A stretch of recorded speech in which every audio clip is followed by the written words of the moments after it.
नमस्कार, आप देख रहे हैं कशिश न्यूज। मैं हूं आपके साथ दीक्षा। रुक करते हैं कुछ खबरों का। जहां देश भर में कोरोना लगातार अपने पैर पसार रहा है, तो वहीं दूसरी ओर सूबे के मुख्यमंत्री योगी आदित्यनाथ अभी एक्शन में नजर आ रहे हैं और वो किसी भी तरह से लापरवाही बरतने के मूड में दिखाई नहीं दे रहे हैं। आपको बता दें कि सीएम योगी आदित्यनाथ कानपुर पहुंचे और केडीए सभागार में पहुंचने के बाद सीएम ने बैठक लेनी शुरू कर दी और साथ ही इस दौरान शहर में कोविड से संबंधित इंतजामातों के बारे में अधिकारियों और साथ ही जनप्रतिनिधियों से जानकारी ली। मुख्यमंत्री योगी आदित्यनाथ शनिवार को कानपुर और इटावा के दौरे पर हैं। आपको बता दें कि इटावा के सैफई स्थित उत्तर प्रदेश आयुर्विज्ञान विश्वविद्यालय के निरीक्षण के बाद वो कानपुर शहर पहुंच गए और साथ ही पुलिस लाइन में हेलीकॉप्टर उतरने के बाद वो सड़क मार्ग से सीधे सर्किट हाउस रवाना हो गए। इसके बाद वो कानपुर नगर निगम और फिर केडीए सभागार में अफसरों के साथ बैठक करेंगे। आपको बता दें, शहर में कोरोना की तीसरी लहर से निपटने के लिए इंतजामात परखने के साथ ही जरूरी दिशा निर्देश भी आज दिए जाएंगे। आप बताया जा रहा है कि बैठक के बाद वो परगही बांगर गांव का भी निरीक्षण कर सकते हैं। सूबे के मुखिया सीएम योगी आदित्यनाथ ने कहा कि इस महीने के अंत तक हम कोरोना की दूसरी लहर पर काबू पाने में काफी हद तक सफल होंगे।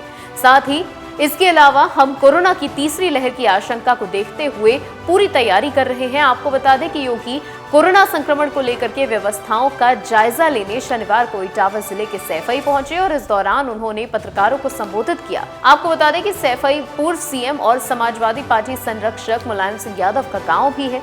सैफई में उन्होंने कहा कि हर मेडिकल कॉलेज को 100 बेड्स का आईसीयू बनाने के निर्देश दिए गए हैं और इसके अलावा हर जिले अस्पताल में 25 से 30 बेड का आईसीयू के निर्माण शुरू कर दिया गया है।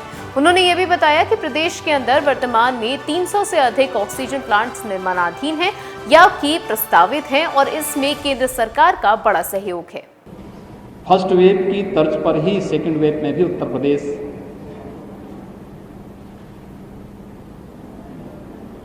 शासन, प्रशासन, हेल्थ वर्कर, कोरोना वॉरियर्स, स्वयंसेवी संगठनों और आम जनमानस के सहयोग से उसी प्रकार के परिणाम को फिर से लाने में सफलतापूर्वक आगे बढ़ रहा है। उत्तर प्रदेश, जिसके बारे में विशेषज्ञों ने ये राय व्यक्त की थी कि 25 अप्रैल से 10 मई के बीच में उत्तर प्रदेश में 1 लाख केस प्रतिदिन आएंगे, उत्तर प्रदेश की स्थिति अनियंत्रित हो जाएगी,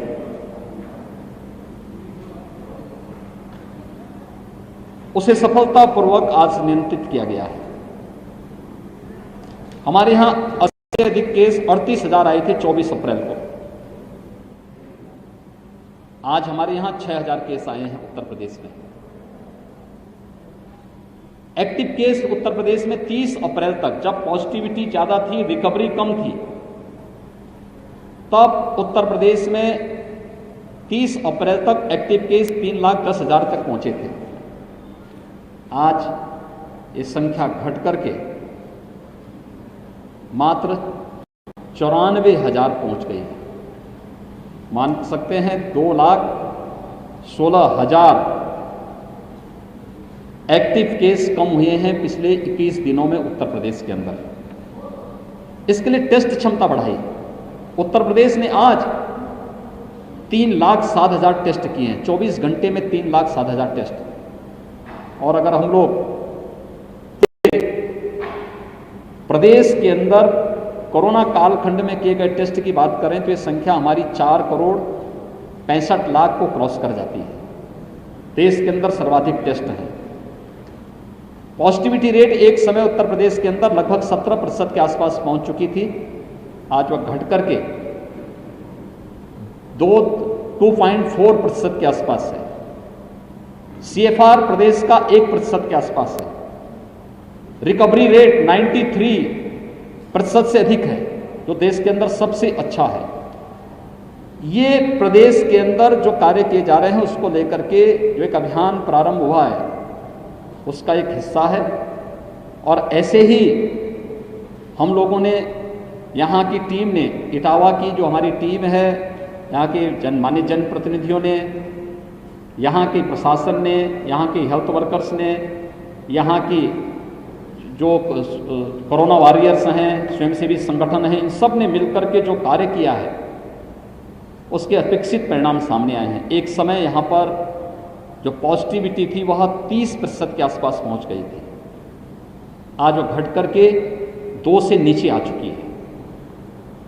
निगरानी समिति बेहतर तरीके से स्क्रीनिंग का काम कर रही है, टेस्ट क्षमता बढ़ाई गई है, बेड्स बढ़ाए गए हैं, सुविधाएं बढ़ाई जा रही हैं, ये निरंतर कार्य किए जा रहे हैं। और मुझे बताते हुए प्रसन्नता है कि जहां प्रदेश में हम लोगों ने अब तक 1,62,00,000 से अधिक लोगों को निःशुल्क वैक्सीन दिया है, वहीं इटावा ने भी 1,20,000 वैक्सीन इटावा जनपद में भी अब तक उपयोग हुए हैं। वैक्सीन ये सभी निःशुल्क दिए जा रहे हैं। अब तो उत्तर प्रदेश में दिए जाने वाले वैक्सीन के कार्यक्रम को जो आदरणीय प्रधानमंत्री जी ने 16 जनवरी को पूरे देश के अंदर लॉन्च किया था, जो लोग उस समय विरोध करते थे वैक्सीन का, आज वे लोग वैक्सीन की पैरवी कर रहे हैं। वैक्सीन ये फ्री में दिया जा रहा है 45 सेवाओं पर भारत सरकार के सहयोग से, और 18 से 44 के बीच में प्रदेश सरकार स्वयं वैक्सीन खरीद करके इस वैक्सीनेशन के अभियान को आगे बढ़ा रही है। 18 से 44 के बीच में अभी हम लोग 23 जनपदों में इसको लेके चल रहे हैं। हम धीरे धीरे करके इसका विस्तार कर रहे हैं। हमारा प्रयास है कि जून में जितना वैक्सीन हम प्रतिदिन दे रहे हैं इसको हम दोगुना से ज़्यादा बढ़ा करके अधिक से अधिक लोगों तक इसके कवरेज को पहुंचाने की व्यवस्था करें।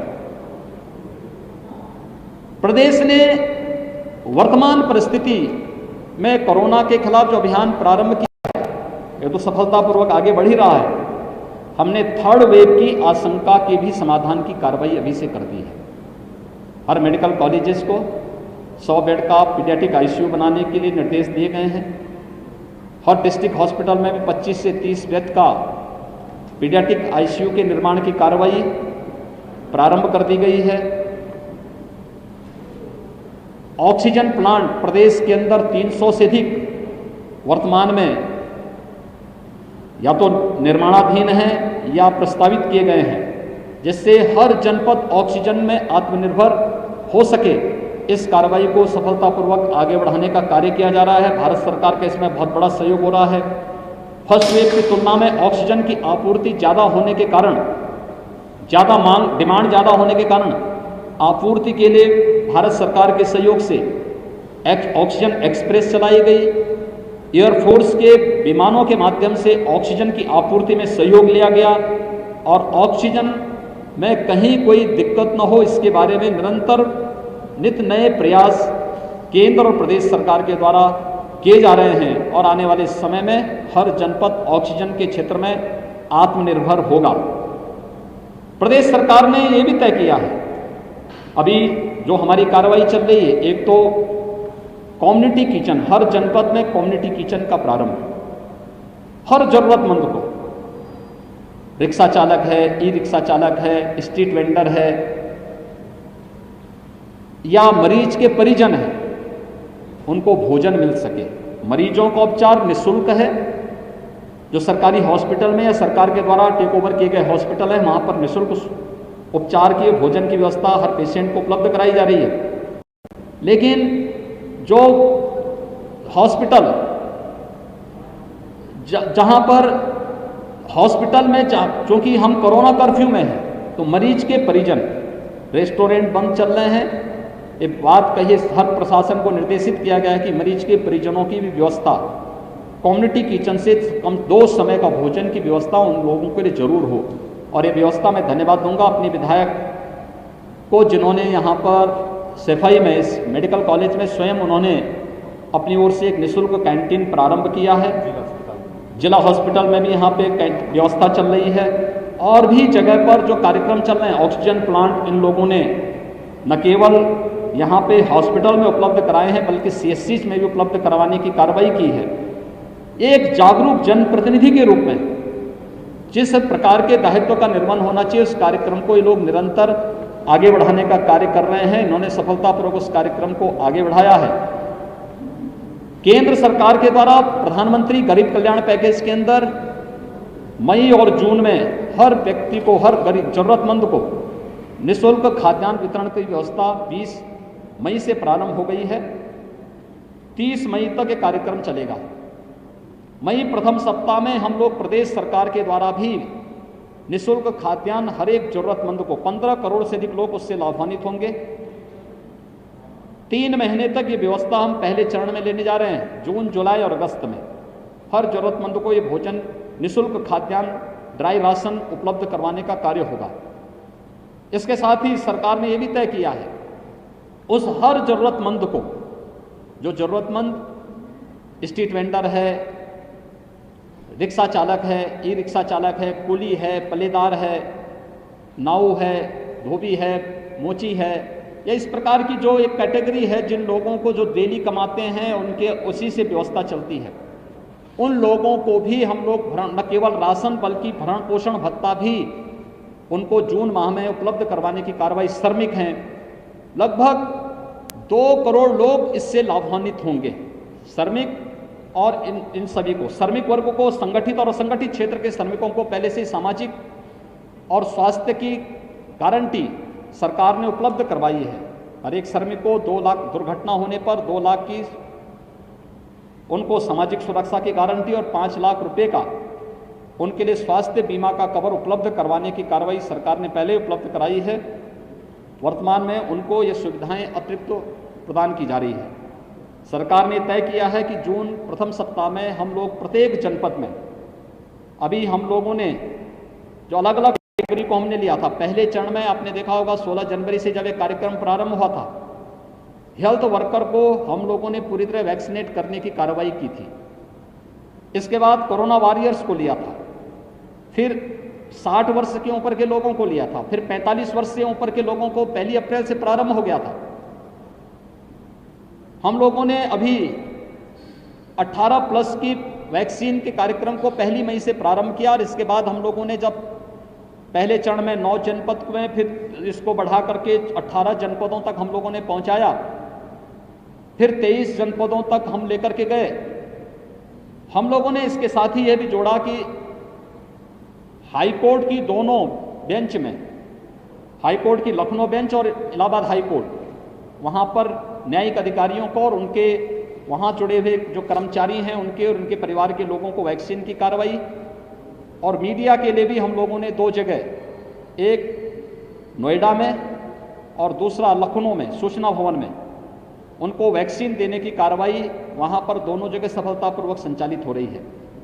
सरकार का अगला कदम है कि हर एक जनपद में हम न्यायिक अधिकारियों को और मीडिया को भी वैक्सीन देने के लिए अलग सेंटर उनके लिए बनाएंगे। जहां न्यायिक अधिकारी रहते हैं वहां पर हम लोग उनके लिए, जहां observation waiting area, observation area होगी या उनकी डिस्पेंसरी होगी, वहां पर उस प्रकार की सुविधा क्रिएट करके ये सुविधा वहां पर उपलब्ध वैक्सीनेशन की कार्रवाई को जोड़ेंगे। जहां पे प्रेस क्लब होगा या प्रेस क्लब नहीं होगा तो किसी अन्य सार्वजनिक स्थान पर जहां वेटिंग और ऑब्जर्वेशन एरिया देंगे, वहां पर इस वैक्सीनेशन के कार्यक्रम को भी हम युद्ध स्तर पर आगे बढ़ाएंगे, जिससे 3rd वेव आने के पहले हम लोग इन लोगों को तो हम पूरी तरह वैक्सीनेट कर ही सकें, लेकिन साथ साथ ये भी व्यवस्था की जा रही है कि हम चिन्हित करेंगे कि 10 वर्ष से कम उम्र के जितने बच्चे हैं उनके माँ बाप को भी हम वैक्सीन से आच्छादित करने की कार्रवाई कर सकें और 3rd वेव के पहले एक सुरक्षा कवच हर एक परिवार को भी उपलब्ध करवाने का कार्य कर सकें। सरकार की ये कार्रवाई वर्तमान में चल रही है। इटावा के अंदर यहाँ पर हमारे जनप्रतिनिधिगण, यहाँ का प्रशासन, स्वास्थ्य विभाग, सभी लोग मिलकर के एक टीम भाव के साथ काम करते हुए कोरोना की 2nd वेव को, जिसके सामने दुनिया की बड़ी बड़ी ताकतें पस्त होती हुई दिखाई दी, लेकिन वहाँ पर यहाँ के सभी लोगों ने मिलकर के इस कार्रवाई को शासन के साथ मिलकर के पूरी मजबूती के साथ आगे बढ़ाया है। और मेरा विश्वास है कि 2nd वेव पर हम पूरी तरह नियंत्रण करने में इस महीने के अंत तक काफ़ी हद तक सफल हो जाएंगे। हम इसके साथ ही 3rd वेव की भी अभी से हमारी पूरी तैयारी है और उसको भी हम सफलतापूर्वक आगे बढ़ाएंगे। मेरी आप सबसे भी अपील है, हम प्रत्येक नागरिक को कोरोना के प्रोटोकॉल का पालन करने के लिए प्रेरित करें, जागरूक करें ये मुफ्त में दिया जा रहा है। इस मुफ्त में वैक्सीन के प्रति लोगों को जागरूक भी करें कि हर ये वैक्सीन सुरक्षा का एक कवच है, हर एक व्यक्ति को सुरक्षा कवच दे सकता है। हम वैक्सीन लगाने में परहेज न करें बल्कि हर व्यक्ति वैक्सीन लगाएं। मुझे प्रसन्नता है कि इटावा जनपद में अब तक 1,20,000 से अधिक लोगों ने वैक्सीन लिया है और लोगों में इसके प्रति जागरूकता है। ग्रामीण क्षेत्र में भी CSCs को यानी कॉमन सर्विस सेंटर को रजिस्ट्रेशन का केंद्र बिंदु बनाकर के हम इस कार्रवाई को आगे बढ़ाने का कार्य करेंगे। श्रीनगर से ऋषिकेश आ रहा सिलेंडर से भरा हुआ एक ट्रक बछेली खाल के बाद अनियंत्रित होकर के खाई में गिर पड़ा। घटना में ड्राइवर और कंडक्टर गंभीर रूप से घायल हो गए, जिनको पुलिस, SDRF और साथ ही सड़क से गुजर रहे ऋषिकेश के पूर्व पालिका अध्यक्ष दीप शर्मा ने कड़ी मशक्कत के बाद खाई से बाहर निकाला। आपको बता दें, घायलों को उपचार के लिए CHC बागी भेजा गया है और घायलों की पहचान ड्राइवर राजेंद्र निवासी गुमानीवाला और साथ ही हेल्पर गणेश निवासी गुमानीवाला के रूप में हुई है। आपको बता दें कि ट्रक के अंदर गैस सिलेंडर भरे हुए नहीं थे, जिसकी वजह से बड़ा हादसा होने से टल गया। तो वहीं जाको राखे साइयां मार सके ना कोई वाली कहावत भी ड्राइवर और कंडक्टर पर सटीक साबित होती है।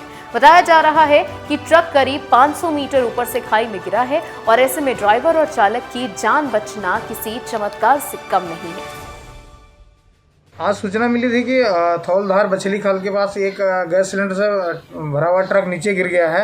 इस सूचना पर मैं तुरंत अपने सभी कर्मचारियों को लेकर के मौके पे पहुंचा। वहां स्थानीय लोग भी मौजूद थे। देखा कि ट्रक काफ़ी नीचे गहरी खाई में गिरा पड़ा है, करीबन 500 मीटर नीचे, और अगल बगल काफ़ी नीचे सिलेंडर बिखरे पड़े हुए थे। हम लोग तुरंत रेस्क्यू कर नीचे पहुँचे। वहाँ देखा तो 2 व्यक्ति घायल अवस्था में पड़े हुए थे, जो ट्रक के साथ काफ़ी दूर तक गए हुए थे। वो ड्राइवर और कंडक्टर थे। उनको किसी तरह से रेस्क्यू कर ऊपर लाया गया रोड में, और हम लोगों ने उन्हें अपने जो थाने से हायर किया हुआ एक एम्बुलेंस हम लोगों ने किया है, उसके माध्यम से उनको तुरंत CHC बागी भेजा गया, जिसमें ड्राइवर जो राजेंद्र है उसकी हालत काफ़ी गंभीर थी। परंतु हम लोगों द्वारा जो रेस्क्यू किया गया, उनको तुरंत हॉस्पिटल उपचार हेतु भेजा गया, तो उनसे उनकी स्थिति काफ़ी अच्छी है और डॉक्टर कह रहे हैं कि तुरंत सही हो जाएंगे कुछ समय बाद। जनसंवाद के माध्यम से जनपद के 91 अधिकारियों ने 273 ग्रामों में जन सामान्य व्यक्तियों को वैक्सीन लगवाने हेतु आज प्रेरित किया। DM डॉक्टर विभा चहल और साथ ही ADM प्रशासन विवेक मिश्रा सहित अन्य अधिकारियों ने ग्रामीण क्षेत्र में जनसंवाद के जरिए वैक्सीनेशन के प्रति लोगों से अपील की कि जनपद में 19 मई से 21 मई तक चलाया गया विशेष जन जागरूकता टीकाकरण अभियान वैक्सीनेशन को लेकर के ग्रामीण क्षेत्रों में व्याप्त जितनी भ्रांतियां थी और साथ ही भ्रमों को जनसंवाद के माध्यम से दूर किया गया। साथ ही आपको बता दें कि गांव में जाकर के ग्राम प्रधान, पूर्व प्रधानों के सहयोग से ग्रामीण क्षेत्र के लोगों को वैक्सीन लगवाने हेतु आज प्रेरित किया गया। ये एक 3 दिन का अभियान हम लोगों ने प्लान किया था, जिसमें 91 लोग रोज़ जाएंगे गांव में, 91 टीम्स जाएंगी, और ये 91 टीमें 3 दिन तक लगातार अलग अलग गाँव में गई हैं। तो इस तरह हमने 273 गाँव को कवर किया है। वहाँ जाकर लोगों से संवाद किया गया कि क्या कारण है कि वो वैक्सीनेशन अभी नहीं करवाना चाहते हैं। पहले हमारे ज़िले में वैक्सीनेशन अच्छा चल रहा था, तो उसमें कमी होने के क्या कारण है, उनसे वार्ता की गई, आशाओं आंगनबाड़ी से वार्ता की गई, कारण जाने गए, और इस तरह से उनकी जो भ्रम थे उनको दूर करने की कोशिश की गई। तो इसी वजह से जो है थोड़ा सा हमें 2 दिन में बढ़ोतरी भी हमें देखने को मिली है। आगे इस तरीके की बढ़ोतरी मिली तो क्या कार्यक्रम आगे बढ़ाया जाएगा? जी हाँ, अभी इसको प्लान किया जा रहा है कि सोमवार से फिर से 3 दिन के लिए बढ़ाया जाए, जिसमें बचे हुए गांव हैं उनको भी धीरे धीरे करके कवर किया जाए। जिले में लड़ाई झगड़े के मामले थमने का नाम नहीं ले रहे हैं। ताजा मामला शकरौली थाना क्षेत्र के शकरौली गांव का है। यहां पर 22 मई की सुबह गांव में ही बच्चों में किसी बात को लेकर के झगड़ा हो गया। बच्चों के इस विवाद में दोनों पक्षों के बड़े लोग भी आमने सामने आ गए। गाली गलौज के बाद दोनों पक्षों में जमकर लाठी डंडे चले और धारदार हथियार भी। मामला यही नहीं रुका, उसी में कुछ दबंग, जो कि हिस्ट्री शीटर भी बताए जा रहे हैं, नाजायज असलहों का भी उन्होंने प्रदर्शन किया, जो कि कैमरे में कैद हो गए। आप तस्वीरों में भी देख सकते हैं। मामले की जानकारी पुलिस को हुई तो पुलिस ने मौके पर पहुंचकर दोनों पक्षों के घायलों को इलाज के लिए जलेसर CHC पर भेज दिया। और साथ ही शकरौली के थाना अध्यक्ष सत्यवीर सिंह ने बताया कि शकरौली गांव में आज सुबह बच्चों के विवाद को लेकर के 2 पक्षों में झगड़ा हो गया था, जिसमें कुछ लोग घायल हुए हैं। घायलों को इलाज के लिए जलेसर CHC पर भेजा गया है। डॉक्टर जांच के बाद तहरीर आने पर नियमानुसार कार्रवाई की जाएगी।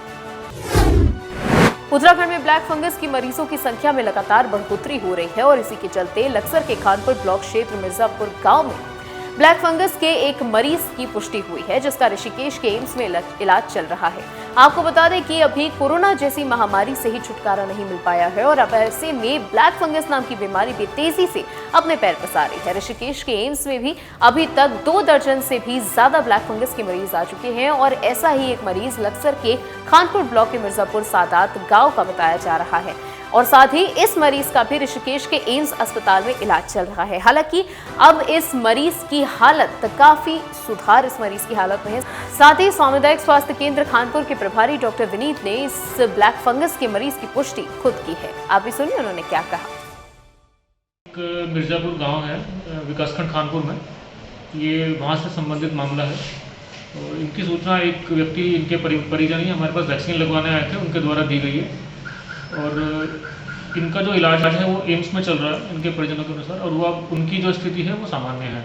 उनका ऑपरेशन हुआ और उनके द्वारा बताया गया कि आँख की रोशनी भी वापस आने की संभावना है, वो धीरे धीरे आ जाएगा।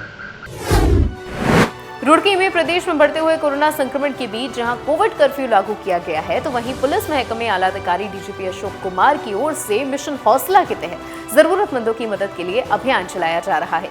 प्रदेश भर की पुलिस मिशन हौसला के तहत गरीब जरूरतमंद लोगों को राशन, दवाइयां, कपड़े और बाकी की जरूरी चीजें वितरित कर रही है। आपको बता दें कि डीजीपी की इस मुहिम को प्राइवेट संस्थान भी भरपूर सहयोग कर रहे हैं और साथ ही अभियान के तहत भगवानपुर थाने में आयुर्वेदिक कंपनी मुल्तानी द्वारा फ्रंटलाइन वर्कर्स के रूप में कार्य करने वालों को आयुष किट वितरित की गई, जिसमें पुलिसकर्मी, मीडिया कर्मी सहित चिकित्सक और साथ ही फ्रंटलाइन वर्कर्स मौजूद रहे।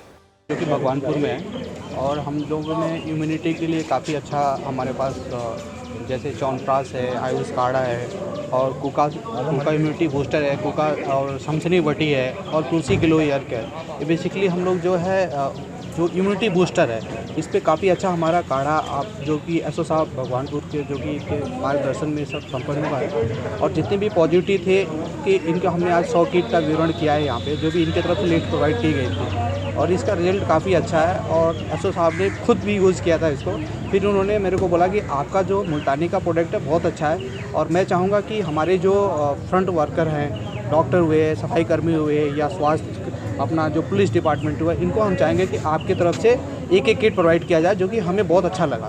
तो ये एसओ साहब का से मार्गदर्शन से हमने आज ये किया है और ये काफ़ी अच्छा इफेक्टिव है। इससे पहले भी कहीं आपने इससे पहले हमने पिछले साल जब कोविड आया था तो हमने हरिद्वार में डिस्ट्रिक्ट में 2500 पीस जो है च्यवनप्राश कप्तान साहब के उसमें सुपरविजन में हमने जो है बांटा है। अभी रिसेंटली हमने रुद्रप्रयाग में जो आयुष अग्रवाल जी एसपी है मेरे पास फ़ोन आया था और उन्होंने रिक्वेस्ट किया था कि आशुतोष जी अगर ये च्यवनप्राश आपकी तरफ से प्रोवाइड किया जाए तो मैं रुद्रप्रयाग में भी हमारे जितने पुलिसकर्मी हैं उनको दिया जाए। तो अभी रिसेंटली जो है आयुष अग्रवाल जी ने रुद्रप्रयाग पुलिस को भी एक च्यवनप्राश जो भी है 2500 पीस वहाँ पे प्रोवाइड किया था, उन्होंने सबको दिया। अच्छा, बाजार से उपलब्ध हो जाता है? ये बाजार से भी, मार्केट में भी हमारा एक्चुअली अपना ट्रेड है तो हम मेडिकल जो अपना दुकान पे वहाँ पे भी हम ईजिली मिल जाएगा यहाँ। तो ये जो पूरी किट है कितने की पड़ेगी लगभग? ये अभी एक्चुअली इसकी कॉस्टिंग तो 500 प्लस ही है, तो हम सारे करेंगे तो एक्चुअली फिर वो सब थोड़ा सा सस्ता पड़ेगा।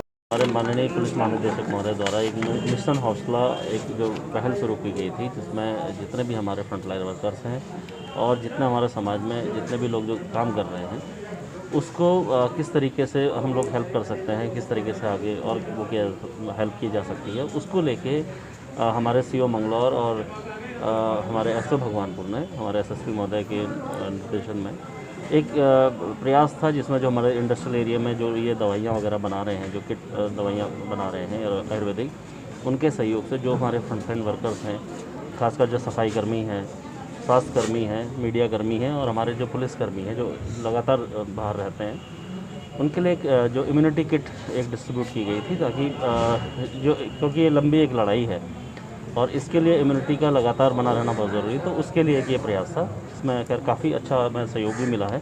अभी आगे और भी हम लोग इसमें कार्य करेंगे। सर, कितने लोगों को? अभी आज 100 लोगों को हम लोगों ने किट दिया है, बाकी और अभी प्रयास किए जा रहे हैं, अभी और आगे इसमें प्रयास करेंगे। मुख्यमंत्री योगी आदित्यनाथ शनिवार को कानपुर पहुंचे और हेलीकॉप्टर से चकेरी एयरपोर्ट पर उतरने के बाद सीएम सर्किट हाउस के लिए रवाना हो गए। सर्किट हाउस में 15 मिनट रुकने के बाद मुख्यमंत्री कोविड कमांड सेंटर का निरीक्षण करने के लिए नगर निगम पहुंचे और साथ ही उनके साथ औद्योगिक विकास मंत्री सतीश महाना और सांसद सत्यदेव पचौरी भी मौजूद रहे। मुख्यमंत्री कोरोना की तीसरी लहर को रोकने के इंतजामातों की समीक्षा के लिए सभागार पहुंचे और यहां पर अफसरों और साथ ही जनप्रतिनिधियों के साथ बैठक कर रहे हैं। इसके साथ ही मुख्यमंत्री कोरोना की तीसरी लहर को रोकने के लिए यहां किए गए सभी इंतजामातों को भी परखेंगे। आपको बता दें कि मुख्यमंत्री के शहर आगमन से पहले प्रमुख विपक्षी दल समाजवादी पार्टी के जनप्रतिनिधि और साथ ही नेताओं को उनके घरों में ही जिला प्रशासन द्वारा नजरबंद कर दिया गया। शासन प्रशासन की तरफ से सीएम योगी आदित्यनाथ की बैठक में जाने से रोकने के विरोध में विधायक अमिताभ वाजपेयी ने घर के सामने पुलिस फोर्स की मौजूदगी में अपना सिर मुंडवा लिया।